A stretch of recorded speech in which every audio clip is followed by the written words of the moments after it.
Hey everyone, welcome back to my channel. I am 24-year NEET aspirant and in this video we are going to talk about my chemistry strategy. So let's get started. So सबसे पहले हम chemistry को देखते हैं तो हमारे पास 20 chapters होते हैं. S block, states of matter, polymer, hydrogen and metallurgy cut चुके हैं हमारे syllabus से तो we just have 20 beautiful chapters. Okay. Now I can give you the look of the syllabus. You can see it.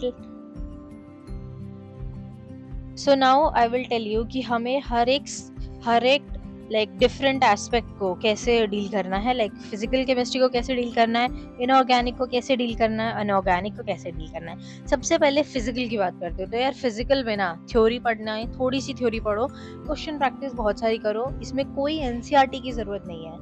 Inorganic की बात करें, it is just like biology. आप जैसे बायोलॉजी को पढ़ते हो आप इसे भी वैसे पढ़ो.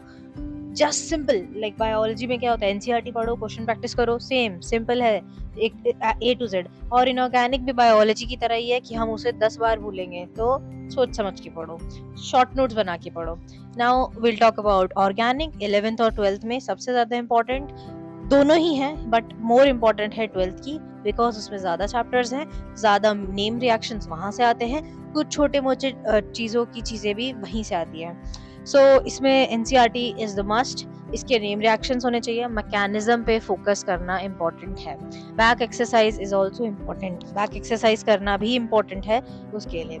सो अब मैं अपनी मेन स्ट्रैटेजी पे आती हूँ. देखो मेरा प्लान यही है कि मैं 4 महीने में, जैसे मैंने बायोलॉजी के लिए भी 4 महीने लिए तो मैं इसके लिए भी 4 महीने लेने वाली हूँ.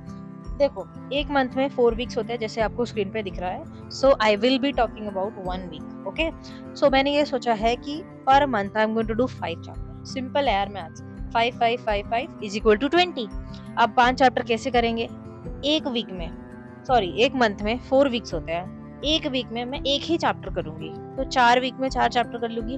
और केमिस्ट्री में ऐसे बहुत छोटे छोटे चैप्टर्स होते हैं जो मुझे छोटे लगते हैं, लाइक रिडॉक्स, केमिकल काइनेमैटिक्स और आगे और भी चैप्टर्स हैं जो आई फील कि बहुत छोटे हैं, तो मैं उन्हें कहीं ना कहीं उस मंथ में एडजस्ट कर लूंगी. मैं अपना मंथली प्लानर भी डालूंगी ताकि किसी को कोई कंफ्यूजन ना हो कि मैं हवा में बातें कर रही हूँ. No, I will show you my monthly planner also.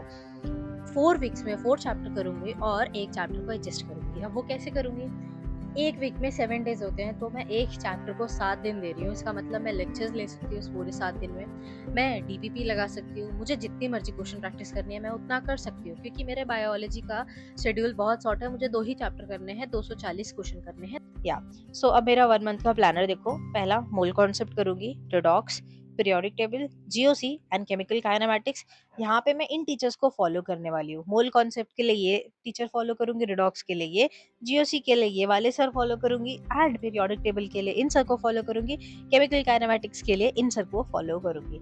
Now let me show you my resources. तो ये मेरी डीपीपी है जो मुझे विद्यापीठ से मिली थी पिछले साल, तो मैं नहीं यूज करने वाली हूँ. देखो डीपीपी में ना ज्यादा हार्ड सवाल नहीं होते, इजी सवाल होते हैं, ऐसे कि जो आपको टीचर ने क्लास में पढ़ाया वही आपसे लग जाएंगे. तो ऐसा नहीं है कि आप सिर्फ डीपीपी करो तो आपका हो जाएगा, ऐसा नहीं है. पीवाईक्यूज में मेरे पास ये 32 ईयर पीवाईक्यू की बुक है, एंड इसके अलावा भी मेरे पास 2-3 बुक्स और हैं. So I will show you in this video only. यहाँ पे भी कंटेंट अच्छा खासा दिया हुआ है, वही जो मैंने आपको स्टार्टिंग में दिखाया. और इस बुक की ना ये है कि इस बुक में ना एक्स्ट्रा ईयर्स के क्वेश्चंस भी दे रखे हैं, तो मैं इस बुक को करने के लिए किसी को रेकमेंड नहीं करूँगी. नई फ्रेश बुक खरीदो तो आप उसको कर सकते हैं. यहाँ पे तो AIPMT वाले 2015-16 इतना दूर नहीं जाना. 10 साल के पीवाईक्यूज इज इनफ, 10-15 साल के, राइट. और केमिस्ट्री में जेई के क्वेश्चंस करना इज आल्सो इम्पोर्टेंट, क्योंकि अब नीट का लेवल जेई मेंस तक तो जा रहा है. सो आई फील लाइक कि मैं तो जेई के क्वेश्चंस 15 साल के जरूर करूंगी, 15 साल के जेई के, 15 साल के नीट के, ठीक है. और अगर किसी के पास ना हो ना, तुम I will help you out. मेरे टेलीग्राम पे मैं डाल दूंगी उसको भी. या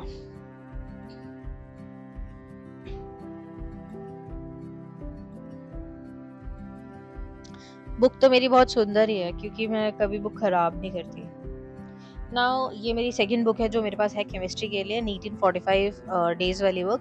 इसमें भी यही है कि हमको कपल ऑफ क्वेश्चंस दिए हुए हैं. ये प्लानर है इसमें. बेसिकली फर्स्ट पेज पे तो प्लानर है कि आप कैसे 45 डेज में पूरी केमिस्ट्री करना चाहते हैं.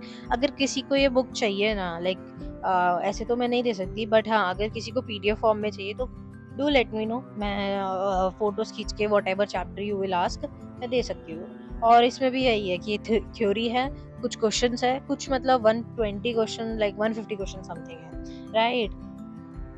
अब बात करते हैं मॉड्यूल्स की, तो मेरे पास 2 तरीके की मॉड्यूल्स हैं। ये ऊपर वाला आकाश का है, नीचे वाला पीडब्ल्यू का है। अब मेरी रिकमेंडेशन है, लाइक सीरियसली बोलूँ तो मैं पीडब्ल्यू के जो मॉड्यूल्स होते हैं they are not as much difficult as I expected them to be. I think मैं इस साल आकाश के ही मॉड्यूल्स करने वाली हूँ फॉर श्योर। और या क्योंकि इनके मॉड्यूल्स में वो डिफिकल्टी लेवल है, तो I will go for this module, like for Akash module for sure. And bio के लिए तो मैं वही बताया था मैंने आपको, फिजिक्स पीडब्ल्यू के मॉड्यूल ही करने वाली हूँ। बट केमिस्ट्री के लिए आकाश के मॉड्यूल्स आर बेस्ट। मैं पीडब्ल्यू के मॉड्यूल क्यों नहीं कर रही, because like they have like topic wise question, but I feel like मैंने 2-3 लोगों से बात भी करी, तो इनके इतने अच्छे लाइक वो नहीं होते, क्वेश्चंस नहीं होते, रिपीट चलते हैं, डीपीपी में भी वही क्वेश्चंस होते हैं, इसमें भी वही क्वेश्चंस होते हैं, तो फ़ायदा ही क्या हुआ? और आकाश वालों में मल्टीपल सॉर्ट ऑफ क्वेश्चंस होते हैं, लाइक हर एक सिचुएशन से एक नया क्वेश्चन उनके पास होता ही होता है। So that's it for this video.